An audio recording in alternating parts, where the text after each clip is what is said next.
Hello बच्चों, नमस्कार। आज मैं आपका क्लास 12th का यह न्यू वीडियो लेक्चर आपके लिए लेके आया हूं और हम लोग बात कर रहे हैं बच्चों आपका इन्वर्स ऑफ ट्रिग्नोमेट्रिक फंक्शंस के बारे में। तो इन्वर्स ऑफ ट्रिग्नोमेट्रिक फंक्शंस में हमने दो टाइप्स के सवाल को देखा था।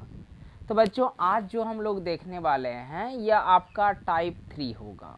तो टाइप 3 कौन सा, जो हमने पीछे आपका जो थ्योरम्स पढ़ लिए हैं उसी के आधार पे। अभी नया थ्योरम्स हमने नहीं देखा है, जो हमने थ्योरम्स पीछे कर चुके हैं उसी के आधार पे अभी हम लोग क्या देख रहे हैं, सवाल को देख रहे हैं। तो ध्यान दीजिएगा और समझने का प्रयास कीजिएगा। तो आप लोगों को हेडिंग लगाना है बच्चों आपका टाइप 3 और समझिएगा टाइप 3 का क्वेश्चन। तो टाइप 3 का क्वेश्चन उसी को समझ में आएगा जिसका ट्रिग्नोमेट्री मजबूत है, जिन्होंने क्लास 11th में अच्छा ट्रिग्नोमेट्री का फार्मूला देखा है, उसको सॉल्व करने का प्रयास किया है, उसके लिए यह टाइप आपका आसान होगा। तो आइए बच्चों बिना कुछ बात किए हुए हम बात करते हैं क्वेश्चन नंबर 1। ध्यान दीजिएगा, समझिएगा, एक एक क्वेश्चन समझिएगा। 5-7 क्वेश्चन है इसमें, लेकिन बड़ा इंपॉर्टेंट क्वेश्चन है। कहता है find the value of tan inverse, ध्यान दीजिएगा, root under 1 minus cos x by 1 plus cos x. ध्यान देना और समझने का प्रयास करना, ठीक है। तो कभी कताल इसका रेंज भी दे दिया जाता है बगल में, ठीक है। तो बच्चों अभी हम लोग रेंज को नेगलेक्ट करके चलेंगे। हम आपको दिखने के लिए सिखाएंगे कि कोई भी बगल में रेंज दे दिया जाए तो उस रेंज के आधार पे सवाल का आंसर कैसे वेरी करता है, अलग अलग आंसर आता है, लेकिन उसके बारे में हम लोग बाद में जानेंगे। जैसे ही आपका एक हम लोग डालने ही वाले हैं, उसमें हम आपको हेडिंग ही लगवाएंगे find the range and domain of inverse trigonometric function. तो वहाँ पे जब हम आपको रेंज और डोमेन फाइंड करने के लिए सिखाएंगे तो वही आपको हर एक सवाल को कोई भी बगल में रेंज दे दिया जाता है, उसके आधार पे उसको कैसे हम सॉल्व करते हैं और आंसर वेरी कर जाता है, उसके बारे में बात करेंगे। अभी फिलहाल हम लोग सिर्फ सॉल्व करने के बारे में बात करने वाले हैं। ध्यान दीजिए और समझने का प्रयास कीजिएगा। तो इसको हमको सॉल्व करना है, तो आप बताना, थोड़ा सा ध्यान दीजिएगा। टेन इनवर्स आप क्लास 11th में पढ़े हो 1 माइनस कॉस थीटा, याद कीजिए हमने पढ़ाया था 1 माइनस कॉस 2 थीटा बराबर 2 sine square theta. 2 sine square theta ये फार्मूला है क्लास 11th का। लेकिन अगर जा यह 1 माइनस अगर जा कॉस थीटा होता तो यह बन जाता 2 साइन स्क्वायर थीटा बाई 2। क्या हो जाता? Theta by 2। तो माइनस में साइन होता था, प्लस में कॉस होता था, तो ऊपर वाला हो जाएगा 2 साइन स्क्वायर थीटा बाय 2 और नीचे बताओ क्या हो जाएगा 2 कॉस स्क्वायर थीटा बाय 2। यह क्लास 11th का फार्मूला है। अगर आप नहीं जानते हैं तो पहले उस फार्मूला को देखिए, समझिए, उसके बाद इस वीडियो को देखेंगे तो आपको ज़्यादा समझ में आएगा। बच्चा अब हमको बताओ कि टेन इनवर्स रहने देते हैं, 2 से 2 गया, साइन बाय कॉस बनाएगा क्या, root under 10 square theta by 2। 10 square theta by 2। अब आप हमको बताओ कि टेन इनवर्स भी मेरा ठीक है और उसके बाद यहाँ देखिए स्क्वायर रूट खत्म हो जाएगा तो 10 थीटा बाय 2, ठीक है। तो यहाँ से जो आपका बाहर निकलेगा थीटा बाय 2, लेकिन थीटा बाय 2 कब बाहर निकलता है, जब थीटा का मान कितना -90 और 90 के बीच में होगा तब। तो यहाँ पे हमने मान लिया नहीं है, इसलिए हम इसको चेक नहीं करेंगे। जब लेके हम बताएंगे तब हम चेक करेंगे कि यह थीटा आपका उसके बीच में है या नहीं है। अभी सिर्फ हमको सॉल्व करने के लिए सीखना है। मेरा पहला स्टेप यही कहता है, पहले आप बनाने के लिए सीख जाओ, उसके बाद धीरे धीरे आप अपने लेवल को बढ़ाते चले जाइए। तो यह था आपका फर्स्ट क्वेश्चन। कौन सा क्वेश्चन? First question. और बच्चों आपको हम एक बात याद दिलाना चाहेंगे कि आर.डी. शर्मा हो या एनसीईआरटी हो, यहाँ पे लगभग 90% सवाल ऐसे हैं जो कि बिना रेंज देखे हुए भी काम चल जाता है, आगे निकल जाता है, सॉल्यूशन सब निकाल सकते हैं। कुछ सवाल आर.डी. शर्मा में है जो कि बिना आप रेंज देखे हुए आप बना नहीं सकते हैं, ठीक है। तो इस बात को भी ध्यान रखना है। जब हम डोमेन और रेंज निकालने के लिए सिखाएंगे तो उस समय हम इस रेंज के बारे में भी बात करेंगे। तो यह क्वेश्चन नंबर था आपका फर्स्ट, ठीक। तो पहली बात इसको आप नोट करो, उसके बाद हम लोग चलेंगे क्वेश्चन नंबर सेकेंड। लिखो इसको।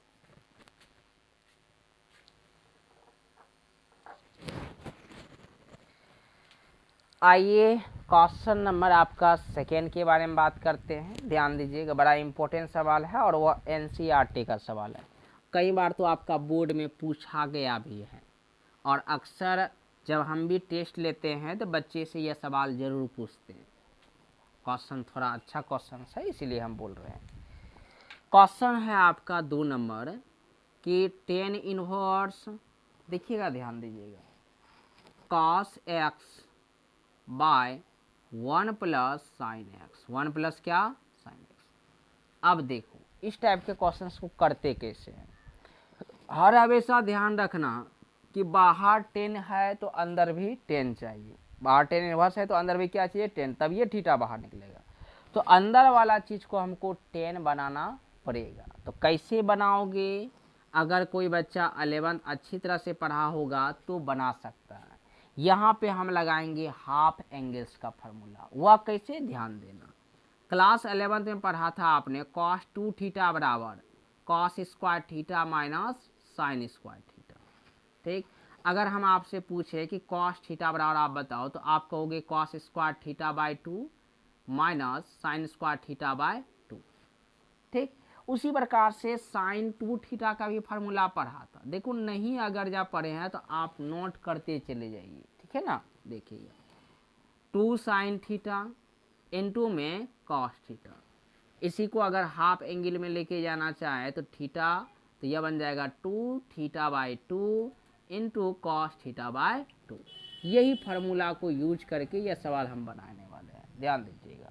तो देखिए आपने कॉस थीटा बराबर क्या फार्मूला पढ़ा, एक्स है थीटा के स्थान पे, तो यह बन जाएगा आपका क्या, cos square x by 2 minus sine square x by 2।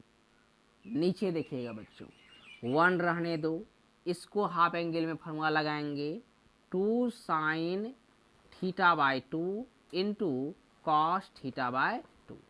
ठीक है, ध्यान देना थोड़ा सा। अब देखो आगे क्या करेंगे, 10 इनवर्स रहने देंगे, ऊपर फार्मूला लगाएंगे a plus B A minus B, क्योंकि A square minus B square है। तो यह बन जाएगा cos x by 2 minus sine x by 2, और फिर बगल में बन जाएगा आपका cos x by 2 plus sine x by 2। ध्यान देना थोड़ा सा, नीचे वाला जो बात है इसको लिखने वाले हैं 1 को, देखिएगा ध्यान, समझने वाली बात है। Sine square x by 2 plus cos square x by 2, अब प्लस 2 तो है किया, देखो यार थीटा नहीं एक्स है, क्या है आपका एक्स, ध्यान देना थोड़ा सा। 2 क्या, साइन एक्स बाई 2 और इनटू में कॉस एक्स बाई 2। ठीक, अब आप हमको बताओ कि 10 इनवर्स रहेगा, ऊपर वाला जो बात है वह भी रहेगा, उसमें कोई बदलाव नहीं होने वाला है। ऊपर वाला जो आपका बात है वह रहेगा, उसमें कोई बदलाव नहीं होगा। तो कहाँ बदलने वाले हैं, नीचे वाला जो आपका है यह बन जाएगा a प्लस बी का होल स्क्वायर। मेरा कहने का मतलब यह बन जाएगा आपका क्या, sine x by 2 plus cos x by 2 का होल स्क्वायर। क्या बन जाएगा, होल स्क्वायर। अब आप बताओ कि यहाँ से यह तो गया कट के स्क्वायर के साथ, आसानी से कट जाएगा, इसमें कोई कहने वाली बातें नहीं है। तो इतना बात यदि आप सीख चुके हैं तो यह आगे आप बताइए क्या लिखिएगा, 10 इनवर्स यह हो जाएगा क्या, cos x by 2 minus sine x by 2, और नीचे में क्या हो जाएगा आपका बोलो तो साइन एक्स बाई 2 और प्लस में कॉस एक्स बाई 2।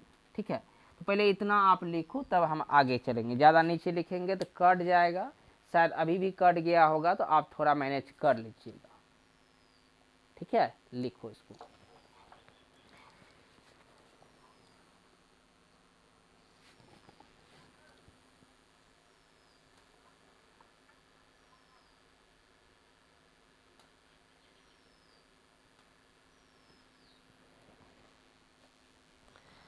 अब बढ़ते हैं बच्चों आपका आगे, इसी क्वेश्चंस को लेके थोड़ा सा आगे बढ़ेंगे और आपको ढेर सारा बात इससे सीख में समझ में आएगा। ध्यान दीजिएगा, इसको मिटा रहे हैं, लिखते चले जाओ।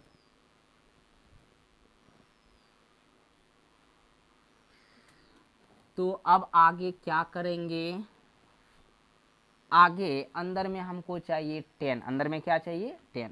तो हम क्या करने वाले हैं, cos x/2 से भाग देने वाले ऊपर नीचे।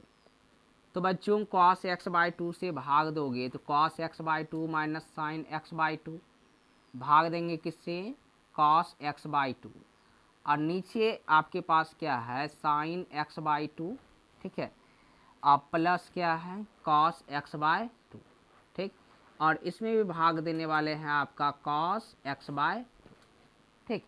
तो डिवाइड करो क्या मिलेगा, 10 इनवर्स, cos से cos खत्म 1, और साइन बाय cos क्या मिला आपको 10x/2। नीचे देखिएगा बच्चों, cos से cos खत्म 1, और साइन बाय cos क्या प्लस 10x/2। देखो हमने थोड़ा सा यहाँ उल्टा क्यों उल्टा आपको भी पता चलने लगेगा, फार्मूला लगाने के लिए उल्टा, वह कैसे ध्यान देना थोड़ा सा। यह जो होने वाला है 10 इनवर्स रहेगा, इस 1 को आप लिख सकते हो 10π/4, जरूर लिखा जा सकता है, 45 का मान होता ही है, 10x/2। नीचे देखिएगा बच्चों आपका 1 रहने दीजिए, इसको यहाँ लिख सकते हैं आप 10x/2 इंटू 10π/4, क्योंकि π/4 से गुना करो किसी में कोई फर्क नहीं पड़ता है। तो यह जो आपका बनने वाला है 10 इनवर्स, यह फार्मूला किसका है बताओ तो, 10a माइनस बी का है, तो मतलब 10π/4 माइनस x/2, ठीक है, x/2। अब बताइए 10 से 10 खत्म, तो आंसर क्या होने वाला है आपका इसका, बोलो तो π/4 माइनस x/2, π/4 माइनस x/2, ठीक। तो इस प्रकार से यह क्वेश्चंस को बनाना है, एग्जाम में पूछा जाएगा, तो आपको इसी प्रकार से इस क्वेश्चंस को क्या करना है, बनाना है। तो पहले आप इसको लिखिए, तब हम आपका आगे बढ़ेंगे, ध्यान दीजिएगा। तो आइए बच्चों हम लोग बढ़ते हैं अगला सवाल की तरफ, देखिएगा, समझिएगा, समझने का प्रयास कीजिएगा।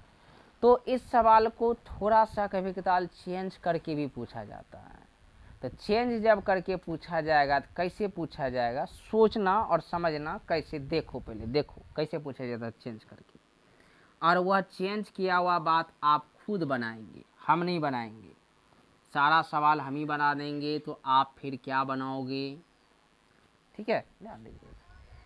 चेंज करके क्या पूछेगा, यही सवाल रहेगा आपका, 10 इनवर्स रहेगा, ऊपर cos x ही रहेगा, नीचे रहेगा 1 माइनस साइन x, प्लस था उसमें, इसमें क्या हो गया माइनस। तो इस बार नीचे में जो बनेगा आपका sine x minus cos x का होल स्क्वायर बनेगा, जो कि आपका ऊपर वाले टर्म से आपका क्या करेगा, कट जाएगा, ठीक है। लेकिन थोड़ा सा हम आपको समझाना चाहेंगे, नहीं तो फिर आप कहोगे कि क्या क्या करने वाले। जस्ट इसको हमने लिखा था क्या बच्चों, कॉस स्क्वायर x/2 माइनस क्या साइन स्क्वायर x/2 लिखा था ना अभी ऊपर में, ठीक। और इसको आपने 1 को लिखा था क्या, इस बार डायरेक्टली कर रहे हैं, फास्ट कर रहे हैं थोड़ा सा, sine square x/2 cos square x/2, और इसका हाफ एंगल में लगाया था फार्मूला क्या, sign x/2 into cos x/2, ठीक। अब थोड़ा ध्यान देना, 10 इनवर्स यहाँ बताओ, एक बार प्लस में और एक बार क्या चीज़ में, माइनस में, एक बार क्या चीज़ में, माइनस में, मतलब cos x माइनस क्या साइन x, मतलब x/2, ठीक। और नीचे देखिएगा, नीचे बनेगा होल स्क्वायर, किसका होल स्क्वायर, किसी का भी, साइन माइनस कॉस x का होल स्क्वायर ले लो, या cos माइनस साइन x का होल स्क्वायर ले लो, लेकिन हमको लेना है cos x/2 minus sign x/2 का होल स्क्वायर, क्यों, क्योंकि हमको कटाना है, तो कटाना है तब तो यह हो जाएगा। अगर आप पलट के ले लीजिएगा कोई फर्क नहीं पड़ेगा, क्योंकि माइनस को कॉमन निकालोगे फिर वही बनेगा। मेरा कहने का मतलब कि a माइनस बी का होल स्क्वायर बराबर होता है b माइनस ए का होल स्क्वायर, दोनों एक ही बातें है, अलग अलग बातें नहीं है, इस बात का ध्यान रखिएगा। यह बन गया 10 इनवर्स, ऊपर हुआ आपका cos x/2 plus sign x/2, ठीक। और देखिए नीचे बन गया आपका क्या, cos x/2 माइनस क्या साइन x/2, ठीक। तो बताओ बाहर 10 है तो अंदर भी 10 चाहिए, तो किससे भाग दोगे? cos से दोगे, आपको अच्छी तरह से पता है। आइए देखते हैं cos से भाग देने के बाद क्या बनता है। इसको हम मिटा रहे हैं। देखो थोड़ा सा इसको फास्ट किए हैं तो घबराना नहीं है आपको, क्योंकि पिछले वाला वीडियो में तो पिछले वाला सवाल तो हम लोग बहुत ही आसान तरीके से देखने का प्रयास किए। तो cos से भाग देंगे तो यह आपको हम डायरेक्ट इस बार लिखने वाले हैं 10 इनवर्स। cos से भाग दोगे यहाँ 1 मिलेगा, प्लस मिलेगा 10x/2। ठीक, नीचे देखो cos से भाग दोगे 1 मिलेगा माइनस 10x/2। ठीक, अब देखो 10 इनवर्स भी मिला, इसको क्या लिखोगे? 10π/4 लिखोगे हैं। अब प्लस यहाँ तो आपका 10x/2 तो है वे क्या है, नीचे बताइए आपका क्या होने वाला है? तो नीचे होने वाला है आपका क्या? 1 माइनस 10x/2 इंटू 10π/4, अभी जो हम बताए पीछे में। ठीक, तो यह बन जाएगा 10 इनवर्स 10π/4 प्लस x/2। ठीक, तो बताओ 10 से 10 गया, क्योंकि 10 inverse 10 theta equal to theta. तो इसका आंसर जो हो जाएगा आपका फाइनली बच्चों, वो आंसर हो जाएगा आपका कितना? देखो तो π/4 प्लस x/2, π/4 प्लस क्या? x/2। तो हमने 3 क्वेश्चंस आपको बताया। कितना? 3 क्वेश्चंस आपको हमने क्या किया? बताया। तो चौथा आपको खुद बनाना है, वह दे देते हैं। आप देखिएगा इसी क्वेश्चंस को 20 से पूछ लिया जाता है। कैसे 20 से पूछेगा ध्यान दीजिएगा। इसको हम मिटा रहे हैं, आप लिख लो इसको। इस क्वेश्चन को 20 से कैसे पूछा जाता है हम आपको समझाना चाह रहे हैं। देखिए क्वेश्चन रहेगा 10 इनवर्स, डायरेक्ट यहाँ रहेगा cos x minus sine x, नीचे रहेगा cos x plus sine x। तो जाहिर सी बात है बाहर 10 है अंदर भी 10 बनाना है। किससे भाग दोगे? cos से दोगे। तो cos से दोगे तो यह बन जाएगा 10 इनवर्स, बोलो क्या? 1 माइनस क्या बनेगा? 10x बनेगा, नीचे 1 प्लस 10 क्या बनेगा? x बनेगा। यही चीज़ आपका बनने वाला है 10 इनवर्स। 1 को लिखोगे क्या? 10π/4 और फिर माइनस 10 क्या? x लिखोगे। और नीचे देखिए आपका 1 ठीक है, 10 कितना? x into 10π/4। जस्ट जो अभी हमने बताया, तीनों चारों एक ही टाइप का सवाल है। यह बन जाएगा 10 इनवर्स 10 कितना? π/4 माइनस x, π/4 माइनस क्या? x। तो क्या आंसर निकलेगा इसका? π/4 माइनस x। तो चारों सवाल जो हमने आपको बताया वह चारों आपका एक ही तरह का सवाल था। ऐसा नहीं कि अलग अलग तरह का सवाल था, आपको समझ में नहीं आएगा। आप पहले इसको उतारिए, फिर हम नेक्स्ट सवाल की ओर भी बढ़ेंगे। यह था आपका टाइप 3 का 4 क्वेश्चन। तो बच्चों हम चाहें तो और भी आपको हम बता सकते हैं, लेकिन ज़्यादा बताएंगे तो फिर आपका वीडियो बहुत लंबा चौड़ा हो जाएगा, फिर आपको भी दिक्कत होगा और हमें भी दिक्कत होगा। तो इससे अच्छा है कि आज आपका यही 4 क्वेश्चंस रहने दो। इस टाइप के जो भी क्वेश्चंस और बच गए हैं शेष हम दूसरे दिन आपको करवाएंगे। ठीक है, तो बच्चों आज के लिए इतना ही। धन्यवाद।